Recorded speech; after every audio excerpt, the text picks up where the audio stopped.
वंदे गायत्रीं भारतीं तामपि गरुडमनन्तं भजे रुद्रदेवं देवीं वंदे सुपर्णीमहितां वारुणीमप्यमान्ताम् इन्द्रादीन् काममुख्यानपि सकलसुरान् तद्गुरून् मद्गुरूंश्च कामधेनुर्यथा पूर्वं सर्वाभीष्टफलप्रदाम् तथा कलौ आदिराजश्रीपादोऽभीष्टदः सताम् ಶೋಭನವೆನ್ನಿರ ಸುರರೊಳು ಸುಭಗನಿಗೆ ಶೋಭನವೆನ್ನಿ ಸುಗುಣನಿಗೆ ಶೋಭನವೆನ್ನಿರ ತ್ರಿವಿಕ್ರಮರಾಯಗೆ ಶೋಭನವೆನ್ನಿ ಸುರಪ್ರಿಯಗೆ. ಲಕ್ಷ್ಮೀ ಶೋಭನ ಪದದಲ್ಲಿ ಇಂದಿನ ಪಾಠದಲ್ಲಿ 17ನೇ ಪದ್ಯವನ್ನು ಹೇಳ್ಕೊಳ್ತಾ ಇದ್ದೇವೆ. ಕೆಲವರು ತಲೆಯೂರಿ ತಪಗೈದು ಪುಣ್ಯವ ಗಳಿಸಿದ್ದರೇನು ಫಲವಿಲ್ಲ, ಜ್ವಲಿಸುವ ಕೋಪದಿ ಶಾಪವ ಕೊಡುವರು, ಲಲನೆಯನಿವರು ಒಲಿಸುವರೆ. ಈ ಪದ್ಯದಲ್ಲಿ ಇನ್ನವರೆಗೂ ಹಿಂದಿನ ಪಾಠದಲ್ಲಿ ವಸಿಷ್ಠರ ವಿಶ್ವಾಮಿತ್ರರನ್ನು ಕುರಿತು ಅವರ ತಪಸ್ಸು ಅವರ ಕೋಪ ವಿಷಯವನ್ನು ಹೇಳಿಕೊಂಡಿದ್ದಾರೆ. ಇವತ್ತು ರುದ್ರದೇವರ ಕೋಪ. ಋಷಿಗಳು ಮುನಿಗಳಿಗೆ ಅಲ್ಲ, ದೇವತೆಗಳಿಗೂ ಈ ಕೋಪ ಎಂಬ ದೋಷ ಇದೆ. ರುದ್ರದೇವರಿಗೂ ಕೋಪ ಇದೆ. ಚತ್ವಾರಿಂಶದ್ಭಿ ಪದಂ ಚತ್ವಾರಿಂಶದ್ಭಿಃ ಪದಂ ಶೈವಂಚ ಜನ್ಮಭಿಃ 40 ಬ್ರಹ್ಮಕಲ್ಪಗಳಲ್ಲಿ ಸಾಧನೆ ಮಾಡಿ ದಶಕಲ್ಪಂ ತಪಶ್ಚೀರ್ಣಂ ರುದ್ರೇಣ ಲವಣಾರ್ಣವೆ, ಉಪ್ಪು ನೀರಿನ ಸಮುದ್ರದಲ್ಲಿ 10 ದಿನ ಕಲ್ಪಗಳ ಕಾಲ ಘೋರ ತಪಸ್ಸು ಮಾಡಿ ರುದ್ರದೇವರು ರುದ್ರ ಪದವಿಯನ್ನು ಪಡೆದಿದ್ದಾರೆ. ಮಹಾರುದ್ರದೇವರು ಹರಿಕಥಾಮೃತಸಾರದಲ್ಲಿ ನಮಗೆ ಈ ರುದ್ರದೇವರ ತಪಸ್ಸನ್ನು ಕುರಿತು ಬಂದಿದೆ.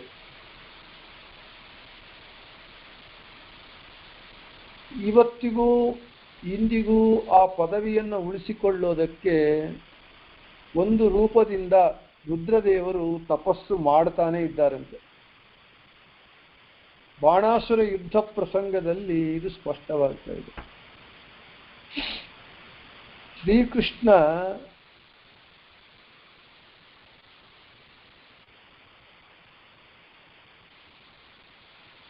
ಬ್ರಹ್ಮದೇವರು ಕೃಷ್ಣನ ಉದರದೊಳಗೆ ರುದ್ರದೇವರನ್ನಿಟ್ರಂತೆ.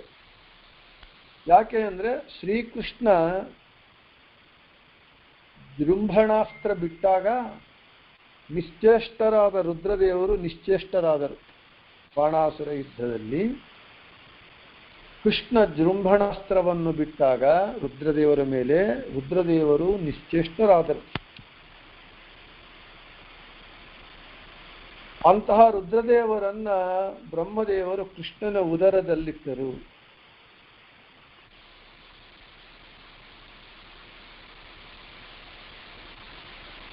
ಇಂಥ ರುದ್ರದೇವರೇ ದ್ರೌಪದಿ ದೇವಿಗೆ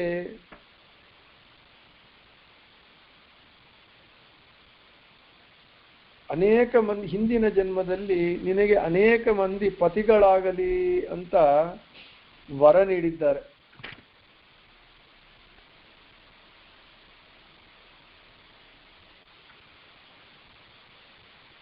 ಹೀಗೆ ವರ ನೀಡಿದಾಗ ನನ್ನ ಆಧಿಪತ್ಯದಲ್ಲಿ ಒಬ್ಬ ಹೆಣ್ಣು ಮಗಳಿಗೆ ಅನೇಕ ಪತಿಗಳಾಗಲೆಂದು ಶಪಿಸಿದವರು ನಾರೆಂದು ಶಪಿಸಿದವರು ಯಾರು ಎಂದು ಗದರಿಸಿದನಂತೆ ಇಂದ್ರದೇವರು. ರುದ್ರದೇವರು ದ್ರೌಪದಿ ದೇವಿಗೆ ಅನೇಕ ಗಂಡಂದರು ಆಗಲಿ ಅಂತ ಶಾಪವನ್ನು ಕೊಟ್ಟರು, ವರವನ್ನು ಕೊಟ್ಟರು. ಆವಾಗ ಇಂದ್ರದೇವರು ಗದರಿಸಿಕೊಂಡ್ರು. ಆವಾಗ ರುದ್ರದೇವರು ಏನು ಮಾಡಿದ್ರು, ಇಂದ್ರನಿಗೆ ಶಾಪವನ್ನು ಕೊಟ್ಟರು. ನೀನು ಮನುಷ್ಯನಾಗಿ ಹುಟ್ಟು ಆ ದ್ರೌಪದಿ ದೇವಿಗೆ ನೀನು ಪತಿಯಾಗು ಅಂತ ಇಂದ್ರನಿಗೆ ಶಾಪ ಕೊಟ್ಟರು. ಆ ಇಂದ್ರನು ಆದ ಕಾರಣ ಅರ್ಜುನನಾಗಿ ಅವತರಿಸಿದ. ಇನ್ನ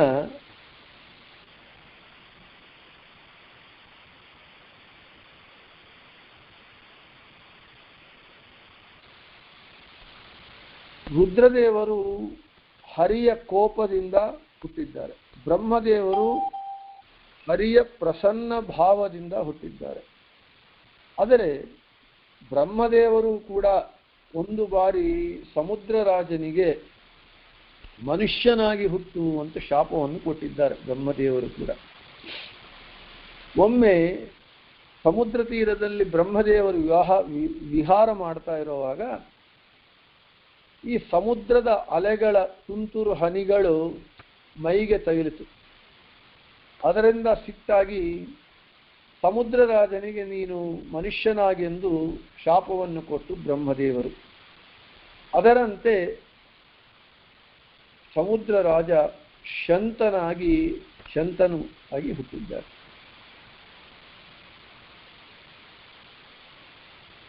ದೇವತೆಗಳಿಗೆ ಈ ಮಾನವ ಜನ್ಮ ಎಂಬುದು ಘೋರ ಶಾಪ. ದೇವತೆಗಳಿಗೆ ಅವರಿಗೆ ಮನುಷ್ಯ ಲೋಕದಲ್ಲಿ ಹುಟ್ಟೋದು, ಬರೋದು, ಮನುಷ್ಯರಾಗಿ ಹುಟ್ಟೋದು ಇವೆಲ್ಲ ಅವರಿಗೆ ಸರಿ ಹೌದು, ಬಹಳ ಕಷ್ಟ ಅವರಿಗೆ. ಅಂತಹದ್ದು ಅವರಿಗೆ ಶಾಪವನ್ನು ಕೊಟ್ಟರು. ಹೀಗೆ ಕೋಪದಿಂದ ದೇವತೆಗಳು ಕೋಪಕ್ಕೆ ಅಧೀನರಾಗ್ತಾ ಇದ್ದಾರೆ. ದೇವತೆಗಳಿಗೆ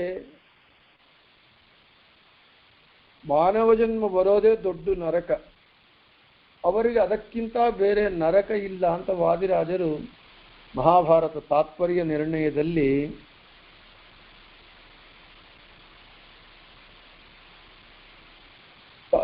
ಟೀಕೆ ತಾತ್ಪರ್ಯ ನಿರ್ಣಯದ ವ್ಯಾಖ್ಯಾನದಲ್ಲಿ ಹೇಳಿದ್ದಾರೆ. ಇನ್ನು ಹೀಗೆ ಕೋಪಕ್ಕೆ ಋಷಿಗಳು, ಮುನಿಗಳು, ದೇವತೆಗಳು ವಶರಾಗುತ್ತಾರೆ, ಒಬ್ಬ ಭಗವಂತ ಬಿಟ್ಟು. ಹಿಮಾಲಯದಲ್ಲಿ ಕೂತ್ಕೊಂಡು ತಪಸ್ಸು ಮಾಡ್ತಾ ಇರುವಾಗ ರುದ್ರದೇವರು ಮನ್ಮಥನು ಬಂದು ತಪಸ್ಸನ್ನು ಭಂಗ ಮಾಡಲಿಕ್ಕೆ ಬಂದಾಗ ತಮ್ಮ ಕೋಪಾಗ್ನಿಯಿಂದ ಸುಟ್ಟಿದ್ದಾರೆ ಮನ್ಮಥನನ್ನು ರುದ್ರದೇವರು. ಅದೇ ನಾರಾಯಣ ಹಿಮಾಲಯ ಪರ್ವತದಲ್ಲಿ ಕೂತು ತಪಸ್ಸು ಮಾಡ್ತಾ ಇದ್ದಾಗ ಮನ್ಮಥನು ಬಂದರು ಆತನಿಗೆ ಸಿಟ್ಟು ಮಾಡಿಕೊಳ್ಳದೆ ಮುಗುಳು ನಗುತ್ತಾ ಇದ್ರಂತೆ ನಾರಾಯಣನು.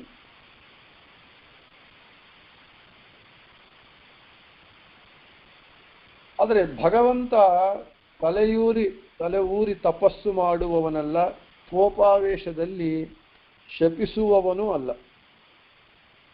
ನಾರಾಯಣನಿಗೆ ಭಗವಂತನಿಗೆ ಕೋಪವಿಲ್ಲ ಎಂಬುದಕ್ಕೆ ಶಿಶುಪಾಲನ ದೃಷ್ಟಾಂತ.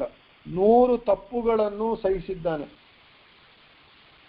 100 ತಪ್ಪುಗಳಾದ ನಂತರ ದುಷ್ಟನಾದ ಅವನನ್ನು ಶಿಕ್ಷಿಸುವುದಕ್ಕಾಗಿ ಸಂಹಾರ ಮಾಡಿದ್ದಾನೆ ಹೊರತು ಕೋಪದಿಂದ ಮಾಡಲಿಲ್ಲ.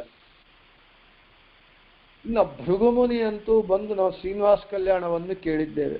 ಭೃಗುಮುನಿ ವೈಕುಂಠಕ್ಕೆ ಬಂದು ಲಕ್ಷ್ಮೀದೇವಿ ವಾಸಸ್ಥಾನವಾದಂತಹ ಎದೆಯ ಮೇಲೆ ಒದ್ದರೂ ಕೂಡ ಆತನನ್ನು ಕ್ಷಮಿಸಿದ್ದಾನೆ.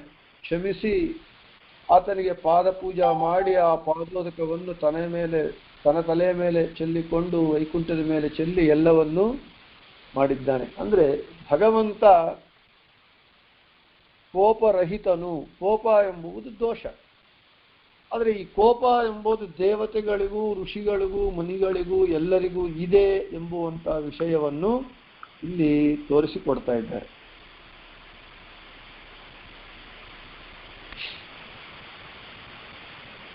ಇಲ್ಲಿ ಭಗವಂತನ ಅಧೀನವೇ ಹೊರತು ಪ್ರಕೃತಿ ಗುಣಕ್ಕೆ ಭಗವಂತನು ಅಧೀನನಲ್ಲ. ಅದು ಭಗವಂತ ಬಿಟ್ಟು ಉಳಿದ ದೇವತೆಗಳೆಲ್ಲರೂ ಕೂಡ ಆ ಪ್ರಕೃತಿಯ ಗುಣಕ್ಕೆ ಅಧೀನರಾಗಿದ್ದಾರೆ.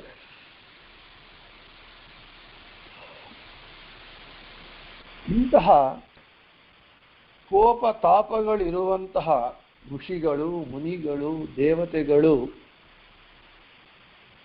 ಎಷ್ಟು ತಪಸ್ಸು ಮಾಡಿದರೂ ಕೋಪವನ್ನ ಜಯಿಸದೇ ಇರುವ ಇವರು ಸ್ತ್ರೀಯನ್ನು ಒಲಿಸುತ್ತಾರೆ ಅಂದರೆ ಒಲಿಸುವುದಿಲ್ಲ. ಇನ್ನ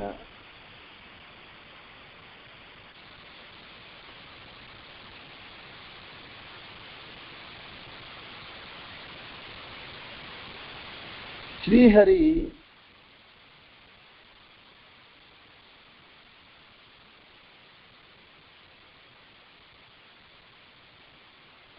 ಈ ಶಾಪಶಕ್ತಿ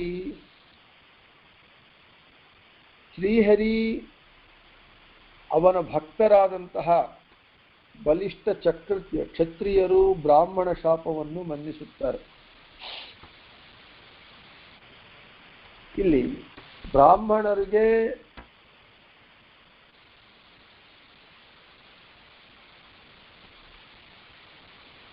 ಈ ಕೋಪ ಎಂಬುದು ಯಾರಿಗಾದರೂ ಕೂಡ ಅದು ಭೂಷಣವಲ್ಲ, ದೂಷಣವೇ ಆಗತ್ತೆ. ಈ ಕೋಪದಿಂದ ಕುರುಡರಾಗಿ ಶಾಪ ಕೊಡುವುದು ಎಂಬುದು ದೋಷವೇ ಆಗಿದೆ.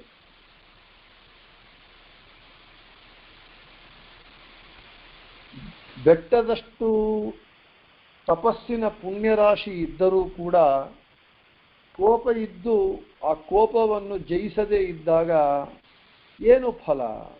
ಏನೂ ಫಲವಿಲ್ಲ. ಅದರನ್ನೇ ಹೇಳ್ತಾರೆ, ತಲೆಯೂರಿ ತಪವಗೈದರೇನು, ಪುಣ್ಯ ಗಳಿಸಿದ್ದರೇನು ಫಲವಿಲ್ಲ. ಜ್ವಲಿಸುವ ಕೋಪದಿ ಶಾಪವನ್ನು ನೀಡ್ತಾರೆ. ಇದು ಹೇಗಿರುತ್ತೆ? ದೊಡ್ಡ ಪುಣ್ಯರಾಶಿ ಇದ್ದರೂ ಕೂಡ ಕೋಪ ಇದ್ದರೆ ಹೆಡೆ ನಾಗನ ತಲೆ ಮೇಲೆ ಮಾಣಿಕ್ಯ ಇದ್ದಂತೆ, ನಾಗರ ಹಾವಿನ ಹೆಡೆಯ ಮೇಲೆ ಮಾಣಿಕ್ಯ ಇದ್ದಂತೆ. ಅದು ಏನೂ ಪ್ರಯೋಜನವಾಗುವುದಿಲ್ಲ, ವ್ಯರ್ಥವಾಗತ್ತೆ. ಹಾಗೆ ಇಂಥವರು ಸ್ತ್ರೀಯರನ್ನು ಒಲಿಸುವುದಿಲ್ಲ ಅಂತ ಹೇಳ್ತಾ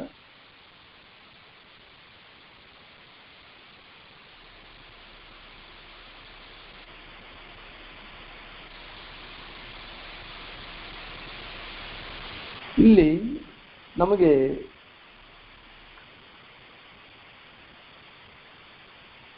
ಭಗವಂತನ ಭಕ್ತರಲ್ಲಿ ಋಷಿಗಳು ಮುನಿಗಳು ಕೋಪಿಸಿಕೊಂಡು ತೊಂದರೆಗೆ ಈಡಾಗ್ತಾರೆ.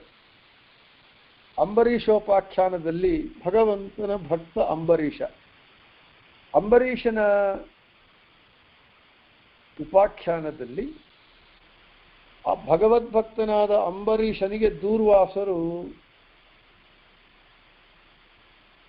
ಅಪಚಾರ ಮಾಡಿದರು. ದ್ವಾದಶಿಯ ದಿನ ತನ್ನನ್ನು ಬಿಟ್ಟು ತೀರ್ಥಪಾರಣೆ ಮಾಡಿದರು ಅಂಬರೀಷ ಅಂತ ಹೇಳಿ ದೂರ್ವಾಸ ಮಹಾಮುನಿ ಆತನ ಮೇಲೆ ಒಂದು ದುಷ್ಟ ಶಕ್ತಿಯನ್ನು ಬಿಟ್ಟಾಗ ಅಂಬರೀಷನ ರಕ್ಷಣೆಗಾಗಿ ಭಗವಂತ ಕಳಿಸಿದ ಸುದರ್ಶನ ಚಕ್ರ ಆತನನ್ನು ಹಿಂಬಾಲಿಸಿತು. ಎಲ್ಲಿ ಹೋದರೂ ಕೈಲಾಸ,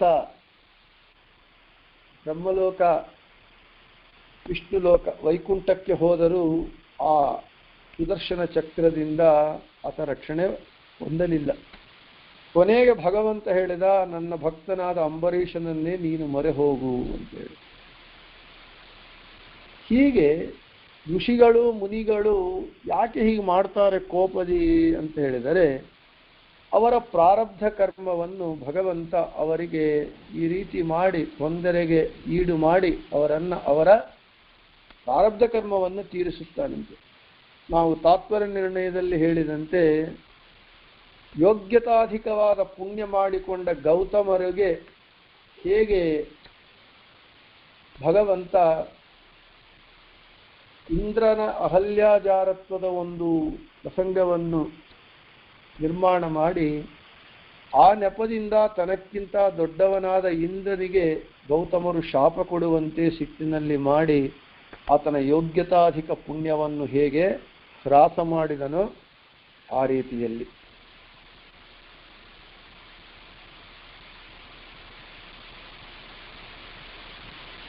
ಹೀಗೆ ಭಗವಂತ ಈ ಋಷಿಗಳಿಗೂ ಮುನಿಗಳಿಗೂ ಕೋಪಗಳು ಇದ್ರೂ ಕೂಡ ಅದರಿಂದ ಅವರ ಪ್ರಾರಬ್ಧ ಕರ್ಮವನ್ನು ತೀರಿಸುತ್ತಾನೆ, ಅವರ ಯೋಗ್ಯತಾಧಿಕವಾದಂತಹ ಪುಣ್ಯವನ್ನು ಹ್ರಾಸ ಮಾಡಿಸ್ತಾನೆ ಭಗವಂತ.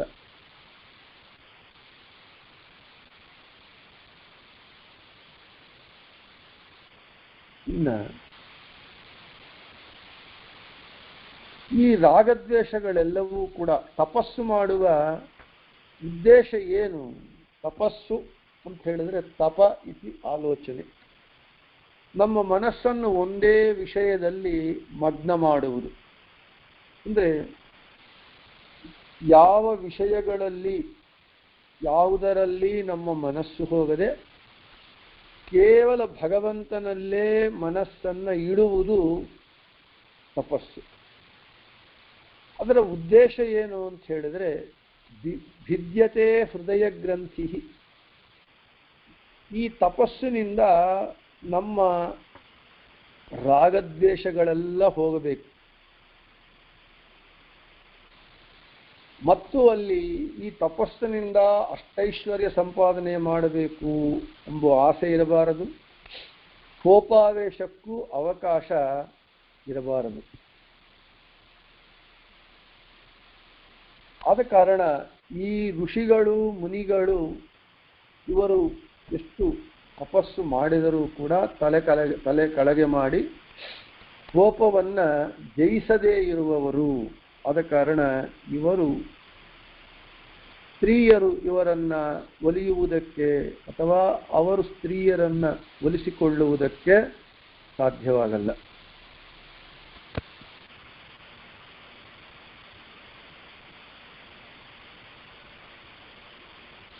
ಇಲ್ಲಿ ನಮಗೆ ಏನು ಲೋಕನೀತಿ, ಲಕ್ಷ್ಮೀದೇವಿ ಏನು ಹೇಳ್ತಾ ಇದ್ದಾಳೆ, ಲೋಕನೀತಿ ಎಷ್ಟೇ ಒಬ್ಬ ವರನಲ್ಲಿ ಎಷ್ಟೇ ಸದ್ಗುಣವಿರಲಿ ಸಂಪತ್ತುವಿರಲಿ ಏನೇ ಇದ್ರೂ ಕೂಡ ನಿಷ್ಕಾರಣವಾದ ಕೋಪ ಮತ್ತು ಕೋಪವನ್ನು ನಿಯಂತ್ರಣ ಮಾಡಿಕೊಳ್ಳದೆ ಇರುವುದು, ತಾಳ್ಮೆ ಇಲ್ಲದೆ ಇರುವುದು, ಅದರಿಂದಾಗಿ ಶಾಪಗಳು, ಶಾಪ ಕೊಡುವುದು, ಶಾಪ ತಗೊಳ್ಳುವುದು, ಆಮೇಲೆ ಪಶ್ಚಾತ್ತಾಪ, ಇದೆಲ್ಲವೂ ಏನಾಗತ್ತೆ ನಮಗೆ ಮೋಕ್ಷ ಸಾಧನೆಗೆ ಅಡ್ಡಿಯಾಗತ್ತೆ. ಆದ ಕಾರಣ ಏನೇ ಇದ್ದರೂ ಕೂಡ ಅದಕ್ಕೆ ನಮಗೆ ಕನ್ನಡದಲ್ಲಿ ಒಂದು ಗಾದೆ ಇದೆ, ತಾಳಿದವನು ಬಾಳಿದ ಅಂತ ಹೇಳಿ.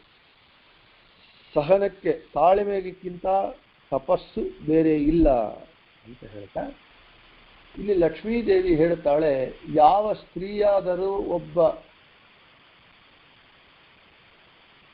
ಗಂಡಸನ್ನು ವರಿಸಬೇಕಾಗಿದ್ದರೆ ಆಕಿ ಒಪ್ಪಬೇಕಾಗಿದ್ದರೆ ಅವನಲ್ಲಿ ಎಷ್ಟೇ ಗುಣ ಸಂಪತ್ತು ಇದ್ದರೂ ಕೂಡ ಕೋಪ ಇರಬಾರದು, ಕೋಪವನ್ನು ಜಯಿಸಿರಬೇಕು ಅಂತ ಹೇಳಿ ಇಲ್ಲಿ ದೇವತೆಗಳು ಋಷಿಗಳ ದೃಷ್ಟಾಂತವನ್ನು ಕೊಟ್ಟು ಕೊನೆಗೆ ಆಕೆ ಅದೇ ಹೇಳ್ತಾರೆ ಅಂತ 17ನೇ ಪದ್ಯದಲ್ಲಿ ಹೇಳಿ ಮುಂದೆ 18ನೇ ಪದ್ಯದಲ್ಲಿ ಹೇಳ್ತಾರೆ, ಎಲ್ಲ ಶಾಸ್ತ್ರಗಳೋದಿ ದುರ್ಲಭ ಜ್ಞಾನವ ಕಲಿಸಿಕೊಡುವ ಗುರುಗಳು ಓ ಬಲ್ಲಿದ ಧನಕ್ಕೆ ಮರುಳಾಗಿ ಇಬ್ಬರು ಸಲ್ಲದ ಪುರೋಹಿತಕ್ಕೊಳಗಾದರು ಅಂತ 18ನೇ ಪದ್ಯವನ್ನು ಹೇಳುತ್ತೆ. ಅದು ನಾಳೆ ಹೇಳೋಣ ಅಂತ ಹೇಳ್ತಾ ಶ್ರೀಕೃಷ್ಣಾರ್ಪಣಮಸ್ತು, ಮಧ್ವೇಶಾರ್ಪಣಮಸ್ತು, ಎಲ್ಲರಿಗೂ ಶುಭ.